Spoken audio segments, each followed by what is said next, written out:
Sav and Moo, and we are doing a wonderful little session here to back up Padraig Harrington, who's been, tearing up a storm on online, doing a bunch of stuff for you guys at home. And my hat's off to Padraig for taking the time to do that for everyone. I'm so happy. So one of the drills that he was talking about involved a tennis ball.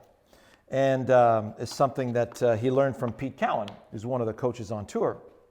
And I wanted to elaborate on that because there's a few items in that particular video that he put out where you don't even need to worry about when you're focused on a very specific thing.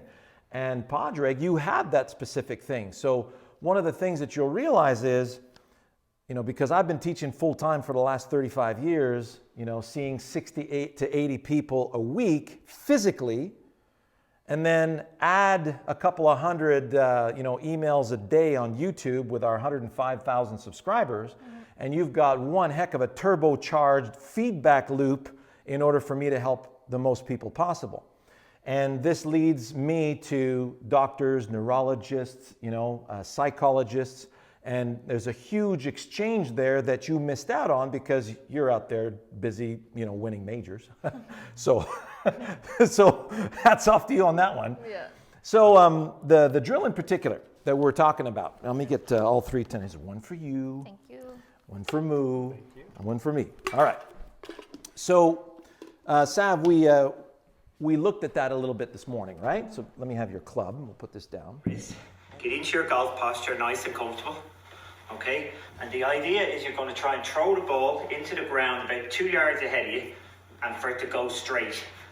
Okay, so just like so. Obviously, if it goes right, your body's got ahead of it and your arms are behind you. And if you came over the top and pulled it, again, it wouldn't come back to you. So throw it into the ground about 2 yards ahead of you, like so.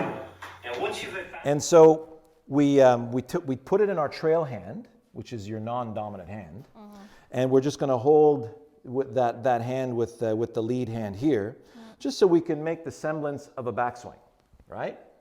Now, when you watch Roger Federer do a backhand, when he's getting ready to do a particular backhand, you'll notice that the rib cage and pelvis move together on top of the legs.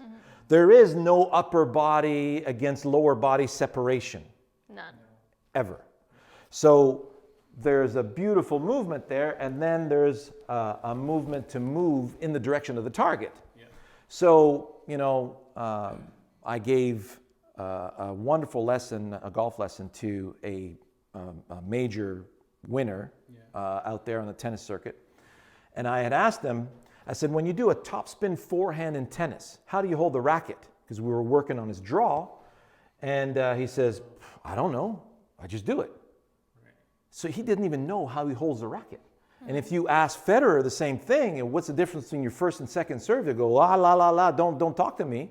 Just tell me what serve you want and where in the service box you want it. Yeah. So they're doers. It's not how to do it. It's just do it.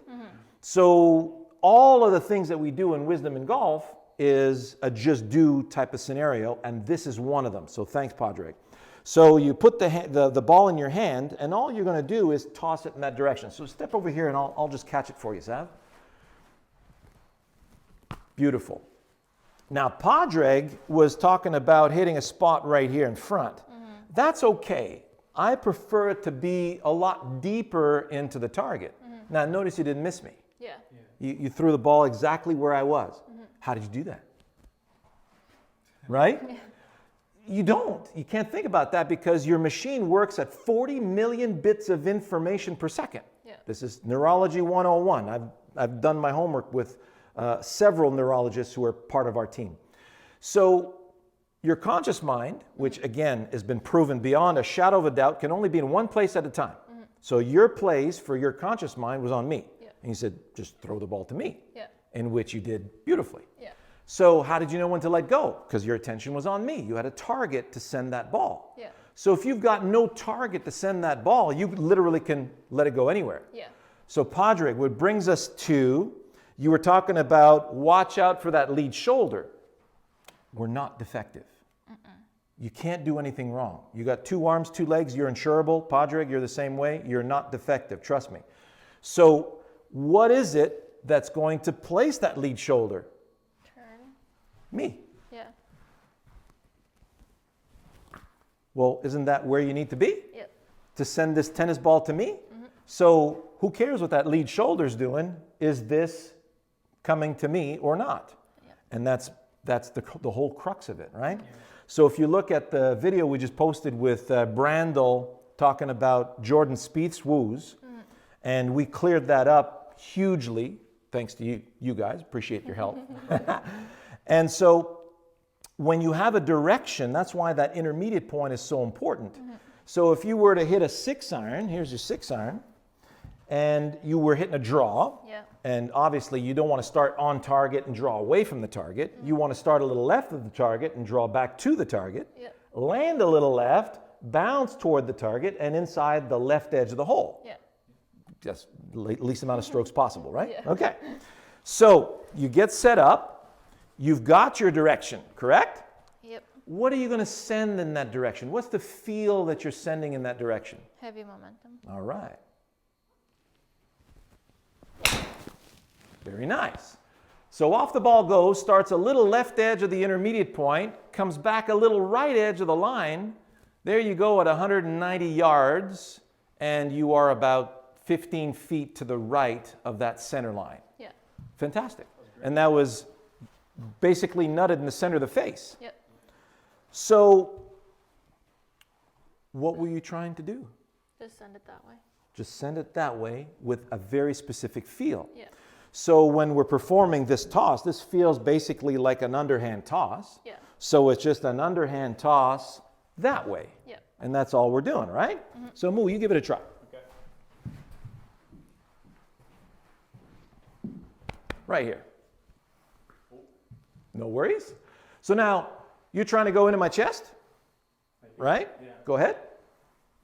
So notice you had one low, one a little high. Yeah, Did- my release one was off. You did something wrong? Yeah, No. No, I didn't. No. So this, and I'm so thankful you did that. Yeah. This is where everybody loses their stuff, right? You said, oh my God, I was low on the outside. I'm defective. Well, no, when you throw darts, you hit the, Padraig, do you hit the bullseye every time on a dartboard? I don't think so. When you miss the bullseye, are you considering yourself defective? No, grab another swig of that, Irish beer, and then grab another dart and fire away. Right. So one was a little low, one was a little high. Notice you can't repeat the pattern. No, exactly. So get back into your setup. Okay. Right here in the center of my chest, right next to this Royal Quebec logo. Okay. Ah, there we go. So one was down here, one was up here, and now we're getting closer, aren't we? Yeah. So as you continue to practice that simple task, Yeah. you'll eventually start hitting here. Yeah. And there's where they did a study. Gabrielle Wolf, thank you for all of your amazing work. She's been working the last 20 years on how we learn motor skills as human beings. Yeah. And she's out of UNLV, and she has her doctorate in kinesiology. You've got your degree in kinesiology, so you guys are 2 birds of a feather. Yeah. And you'd love her. She is just the sweetest little lady you've ever met in your life, right? She's very athletic too.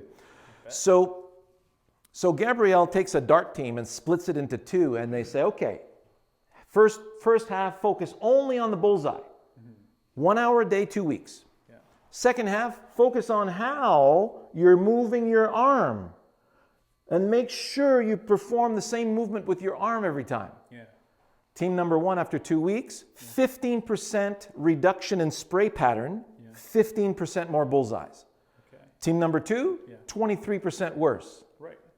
Because, where are you supposed to let go of this if you don't have a target and you're just worried about your body parts? You don't know when to let go. Yeah. That's where we lose it. Right. Okay? Yeah. So, very specific, when Padraig says bounce the ball there, you're focused on bouncing the ball there. You can't overturn, you can't underturn, you can't mess that up. Yeah.